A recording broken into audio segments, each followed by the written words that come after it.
W tym wideo pokażę Ci, jak nauczyć się 1000 słówek w dowolnym języku w ciągu zaledwie godziny. Nazywam się Konrad Jerzak-Weldobosz i możesz mnie pamiętać z występu w programie The Brain – Genialny Umysł, w którym byłem testowany ze znajomości kilkunastu języków obcych. Chciałem dzisiaj pokazać Ci zupełnie nową i pewnie nieznaną Tobie metodę uczenia się słówek. Jak nauczyć się 1000 słówek w bardzo krótkim czasie. Niezależnie czy uczysz się angielskiego, francuskiego, niemieckiego, chińskiego czy jakiegokolwiek dowolnego innego języka, mam nadzieję, że to wideo będzie dla Ciebie przydatne. No dobrze, co trzeba zrobić? Po pierwsze, zacznij od wydrukowania listy słówek, których chcesz się nauczyć. Ja wydrukowałem tutaj listę 1000 słówek w języku tureckim. Będziemy wykorzystywać tę listę na potrzeby właśnie naszego wideo. Nie będę tutaj uczył się 1000 słówek, ale pokażę Ci w kilkuminutowym wideo, na czym polega ta metoda. A zatem zacznij od tego, żeby wydrukować listę słówek. Uwaga, nie spełni tutaj z tego zadania lista elektroniczna. Jeśli masz listę na komputerze, no niestety ta metoda nie zadziała. Także zatrzymaj sobie wideo, jeśli nie masz tej listy, wydrukuj listę 1000, może być to też oczywiście 100, 200 słówek, nie musisz szaleć od razu i zaczynać od 1000, także wydrukuj, zatrzymaj wideo i wróć za chwilę. No dobrze, czy masz już swoją magiczną listę słówek, które chcesz opanować po to, żeby nauczyć się języka, którego się uczysz? Także tak jak mówię, sprawdzi się to w przypadku angielskiego, francuskiego, niemieckiego, jakiegokolwiek języka. No dobrze, oto krok pierwszy. Weź swoją listę i zrób to.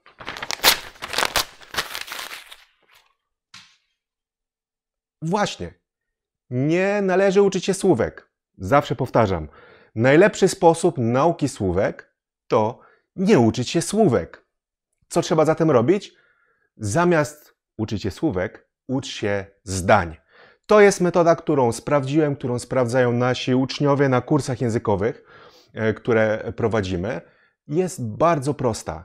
Jeśli oglądasz to wideo, zapewne tkwisz jeszcze w tym schemacie szkolnym. W szkole oczywiście, ja sam pracowałem jako nauczyciel, wiem, że zadawanie listy słówek do nauczenia jest najłatwiejszą rzeczą, którą można zrobić, prawda? Dajemy listę uczniom, uczcie się ich na pamięć, po czym uczniowie na kartkówce muszą tę listę napisać, czy przypomnieć sobie, a my ich oceniamy.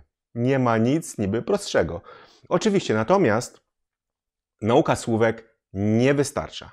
Czy jest jakiś dowód na to? Jest bardzo ciekawa historia. Czy grasz w grę o nazwie Scrabble, w której układamy słowa z klocków, na których są literki? Otóż są nawet zawody w tej grze i kilka lat temu we Francji w zawodach w Scrabble w języku francuskim, który nie jest taki łatwy, wygrał bardzo ciekawy człowiek. Był to długobrody Islandczyk. Okazało się, że nauczył się on na pamięć wszystkich słówek języka francuskiego. Wziął słownik i uczył się, zapamiętywał każdą formę, czy dodajemy S, E na końcu, wszystkie formy miał opanowane, znał je biegle, do tego stopnia, że pokonał rodowitych Francuzów. Gdy jury miało wręczyć mu nagrodę, stanął na scenie i cisza. Nie potrafił nawet podziękować w języku francuskim. Nie potrafił powiedzieć jednego prostego zdania, chociaż znał wszystkie słowa w języku francuskim. Dlaczego mu się to nie udało? Po pierwsze, być może nie wiedział, jak się te słowa wymawia. Gdy drukujecie sobie listę słówek, nie wiecie niestety, jak te słowa wymówić. Zwłaszcza na przykład w języku angielskim, prawda? Gdzie wymowa i pisownia są czasami daleko od siebie. Podobnie po francusku, czy w innych językach. Jeśli wydrukujecie sobie listę słówek na przykład w języku arabskim, nie będziecie wiedzieć, jak wymawiać samogłoski, a w języku chińskim no zupełnie nie będziecie mieli pojęcia o tym, jak dane słowo się wymawia. Czyli to jest pierwsza rzecz, która nauka słówek w niej nie pomaga. Druga rzecz, nawet jeśli założymy, że już tę wymowę opanujecie, to fakt, że nie będziecie potrafili tych słówek użyć. To jest tak, że gdy nauczycie się danego słowa i chcecie ułożyć zdanie, nie będziecie wiedzieli, jak słowa ze sobą się łączą. Nie tylko jakiego czasu użyć, ale jak je połączyć w jedną całość. To jest umiejętność, którą mózg musi opanować, czyli to tak jakbyście wzięli sobie puzzle i nie wiedzieli do końca, jak je ze sobą połączyć, bo nikt wam nie wyjaśnił, na czym to polega. Trochę tak jest w nauce języków. Także nauka słówek nam nie pomoże. Jest za mało, nie będziecie w stanie tych słówek się uczyć. I teraz pytanie, w takim razie dlaczego ludzie uczą się słówek? Z, myślę, dwóch głównych powodów. Po pierwsze, wydaje nam się, że to jest właściwy sposób nauki języka, bo trochę tak uczą się dzieci, prawda? Wydaje nam się, pokazujemy dziecku jakieś zwierzę, na przykład kotka i mówimy, to jest kotek, prawda? No i dziecko powtarza. Ale zauważ jedną rzecz. Dziecko uczy się w ten sposób słów, które jest w stanie powiązać z pewnymi widocznymi czy też wyobrażalnymi rzeczami. Ono nie uczy się słówek, a uczy się bardziej samych znaczeń, koncepcji pewnych słów. Uczy się odróżniać psa od kota, prawda? Bo to są zwierzęta, które mają 4 nogi, ale czymś się różnią, prawda? Dlatego dzieci, pracując ze słówkami, one uczą się bardziej tego, nie tego, jak funkcjonuje język, ale bardziej tego, jakie znaczenia nadajemy pewnym przedmiotom i jak one się od siebie różnią. Dziecko swoją drogą uczy się języka w inny sposób. Ono słucha, chłonie ten język przez dłuższy czas i dopiero wtedy zaczyna mówić. Także te struktury gdzieś tam się pojawiają, więc to jest takie złudne. I to, co jest ważne, jako dorosły, my mamy pewną przewagę nad dziećmi. Jesteśmy w stanie uczyć się szybciej języka w pewnym sensie, bo my te znaczenia już opanowaliśmy. Wiemy, czym się różni pies od kota, prawda? Więc powinno być nam łatwiej. Wystarczy przypisać znaczenie do odpowiedniego słowa i powinno być dużo łatwiej. Niestety, i tu jest jeden z większych problemów, zwłaszcza jak pomyślicie sobie o tych kursach językowych, gdzie uczycie się na przykład nazw zawodów, czy nazw drzew, warzyw, owoców, kolorów, są to rzeczy, o których rzadko kiedy będziecie mówili. Przypomnijcie sobie, kiedy ostatni raz użyliście słowa brzoza. Idźmy dalej. Kiedy ostatni raz użyliście słowa zielony? To nie są słowa, których używa się cały czas. My w języku codziennym najczęściej używamy słów abstrakcyjnych. I to jest jedna z tych rzeczy, którą ciężko opanować. Używamy też czasowników dużo częściej niż rzeczowników, więc naukę języka lepiej zacząć od czasowników, bo z nich można zbudować już sensowne zdanie. Natomiast rzeczowniki są takimi bardziej wypełniaczami, które pozwalają nam powiedzieć dużo więcej, ale to czasowniki są takim paliwem dla języka, a je ciężko sobie wyobrazić, prawda? Jeśli uczycie się słów mówić, powiedzieć, jak wyobrazić sobie różnicę między nimi? To jest ta trudność, którą mamy, czyli pierwsza przyczyna, dlaczego uczymy się słówek, jest taka, że myślimy, że należy imitować dzieci. Ale jest też druga rzecz.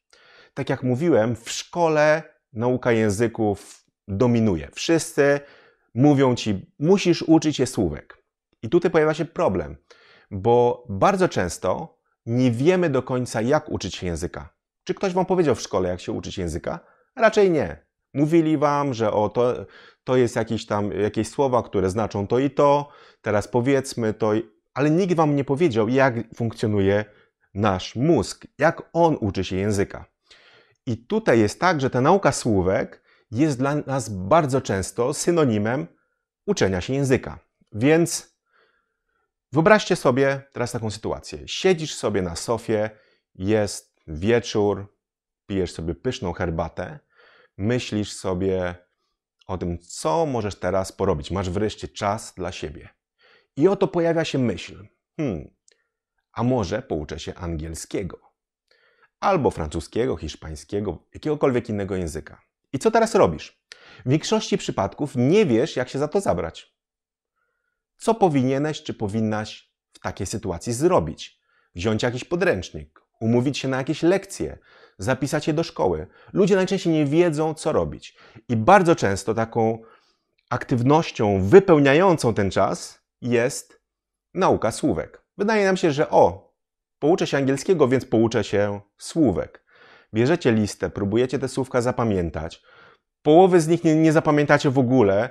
Druga połowa, będziecie pamiętać przez jeden dzień, ale nie będziecie w stanie ułożyć żadnego zdania. Czyli jest to taka ucieczka trochę przed tym, żeby poszukać czegoś, co działa. Czyli taka wasza strefa komfortu, w której czujecie się niby dobrze, ale z drugiej strony wiecie, że nie popycha was to do przodu. Dlatego ja proponuję zupełnie coś innego. Zamiast uczyć się słówek, uczcie się zdań. Co to oznacza? Co to znaczy uczyć się zdań? Ja pamiętam w programie właśnie, gdy po moim zadaniu miałem chwilę rozmowy z jurorami, tam wiedziałem, że chciałbym powiedzieć coś, co pomoże także ludziom, którzy oglądają ten program. Bo wiedziałem, że wiele osób będzie chciało lepiej uczyć się języków. No i jak to zrobić w jednym zdaniu, bo być może tylko jedno zdanie z całej rozmowy trafi do telewizji. I pomyślałem wówczas o tym zdaniu. Nie ucz się słówek, ucz się zdań. Bardzo proste z jednej strony, ale z drugiej strony zapytacie się, co to znaczy uczyć się zdań. Dlaczego ich w ogóle się uczyć? Po pierwsze, zdania składają się z kilku elementów. W momencie, kiedy mózg jest w sobie w stanie pewne rzeczy kojarzyć ze sobą, wówczas zapamiętuje je dużo lepiej. Czyli jeśli dajemy mu do pracy nie pojedyncze słowa, ale całe zdania, mózg będzie analizował nie tylko słówka, ale także to, jak one się ze sobą łączą. Wszystkie struktury językowe i inne rzeczy. Będzie zadawał sobie pytania, a dlaczego tutaj jest ta literka, a nie taka, dlaczego jest taka końcówka, a nie taka. On to robi naturalnie. Nauczyliście się już waszego języka ojczystego, który nie jest taki łatwy, prawda? Więc mózg ma tę umiejętność. A więc dając mu zdania, będziemy w stanie dać mu możliwość obserwowania, jak te elementy w zdaniu ze sobą współdziałają.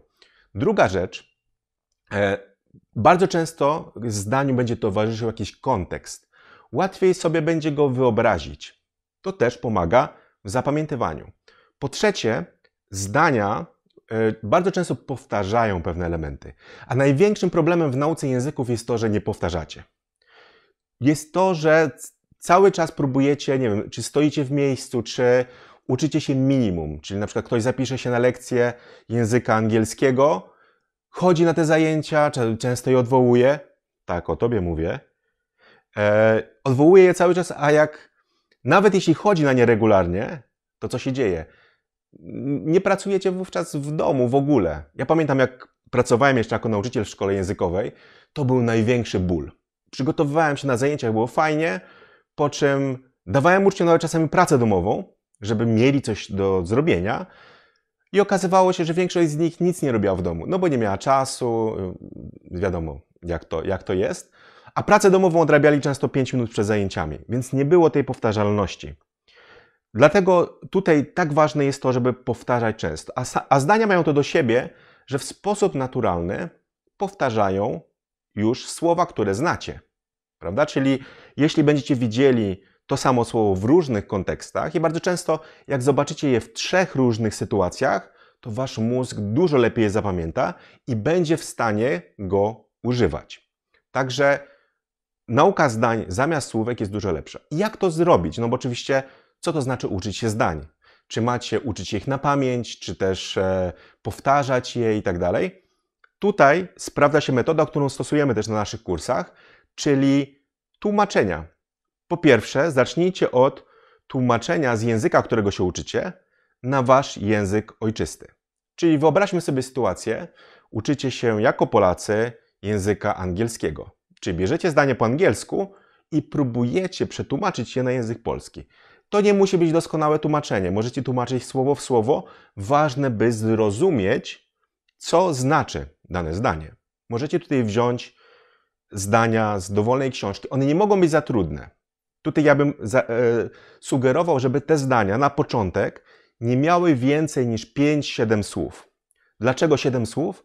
Dlatego, że nasz mózg w pamięci takiej roboczej, której używamy do tego, żeby coś sobie ćwiczyć, czy też zanim zapamiętamy na dłużej, prawda, że no, widzimy coś i chcemy to analizować, nasz mózg jest w stanie przerabiać, czy też zapamiętać 7 elementów maksimum. Jeśli jest ich więcej, zacznie się gubić. Także te zdania nie powinny mieć więcej niż 5-7 słów, czyli zdania krótkie. Druga rzecz, wybierajcie takie zdania, w których nie będzie więcej niż jedno słowo, którego nie znacie. Czyli na te 5-7 słów, powiedzmy, macie zdanie 5-wyrazowe, niech jeden wyraz będzie zupełnie nowy dla Was, a 4 będą takie, które już znacie. Ale równie dobrze sprawdzą się zdania, w których znacie wszystkie słowa, ale po prostu używacie ich w innej konfiguracji. Także weźcie zdania i to możecie wziąć je z podręcznika, z jakiegoś zeszytu ćwiczeń. Bardzo często jest wiele ćwiczeń na uzupełnianie luk, prawda? Te ćwiczenia niczego nie uczą. Tak naprawdę mózg nudzi się przy nich, będzie tam coś wstawiał, ale nie uczy się języka. On może jakieś tam reguły troszeczkę sobie ćwiczyć, ale to są ćwiczenia, które nie pomagają.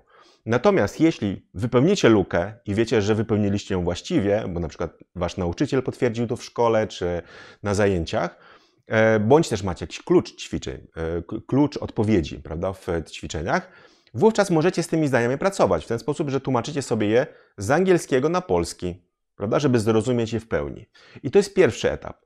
Natomiast jest jeszcze drugi etap, czyli tłumaczenie tych zdań z języka polskiego, prawda, czyli z waszego ojczystego języka na angielski, czyli z powrotem. I możecie używać wtedy tych samych zdań, żeby wiedzieć, czy wam się udało. Dobrze jest ten drugi etap robić trochę później. Niech mózg ma czas na to, żeby chłonąć język obcy, a dopiero wtedy, jak już będziecie czuli się pewniej, możecie próbować tłumaczyć zdania z angielskiego z polskiego na angielski, czy też z polskiego na chiński, jakikolwiek język będziecie poznawali. Oczywiście, zobaczycie, że wasz mózg działa tutaj w sposób niesamowity, bo on nie będzie przypominał sobie tych zdań, ale będzie próbował je odtwarzać. I bardzo często, gdy na przykład usłyszycie jakieś słowo, na przykład jak powiedzieć słowo, nie wiem, ktoś się uczy języka polskiego i ma słowo tutaj, prawda? I przypomni mu się słowo też tu. I będzie chciał powiedzieć jestem tutaj, czy jestem tu. I nie będzie wiedział, prawda? Ale oba zdania są poprawne.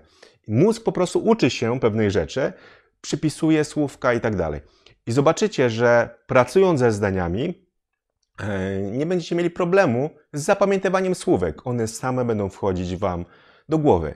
No nie będzie to w ciągu godziny. Tutaj troszeczkę was chciałem zainteresować te osoby, które jeszcze uczą się słówek, które tworzą te listy, kolejne listy. Nie róbcie tego. Chciałem, żebyście przestali to robić i zaczęli naprawdę uczyć się języka poprzez tłumaczenie zdań. To jest najlepsza metoda, która sprawdza się zawsze w przypadku tutaj praktycznie każdego. Jeśli będziecie pracować sumiennie, zobaczycie szybko efekty. Wasz mózg zacznie chłonąć język i będzie potrafić go używać. Nie będziecie mieć już problemu wtedy z barierą językową, która bardzo często, ta bariera w mówieniu wynika z tego, że nie jesteście w stanie ułożyć poprawnego zdania. Dlaczego? Dlatego, że nigdy tego nie ćwiczyliście. Nigdy nie próbowaliście pracować ze zdaniami, pracowaliście głównie ze słówkami i za mało powtarzaliście. Także zastosujcie tę metodę. Obiecajcie mi, napiszcie koniecznie w komentarzu, że nie będziecie już uczyć się słówek. Kto to zrobi, no to naprawdę nie mam już cierpliwości czasami do powtarzania tego. Uczcie się zdań, zróbcie sobie listę zdań, a nie słówek i będzie to z dużo większym sukcesem na pewno się zakończy. Także zachęcam was do subskrybowania naszego kanału. Jeśli podobało wam się to wideo, koniecznie zalajkujcie i napiszcie w komentarzu, że przestaliście uczyć się słówek i zaczęliście uczyć się zdań.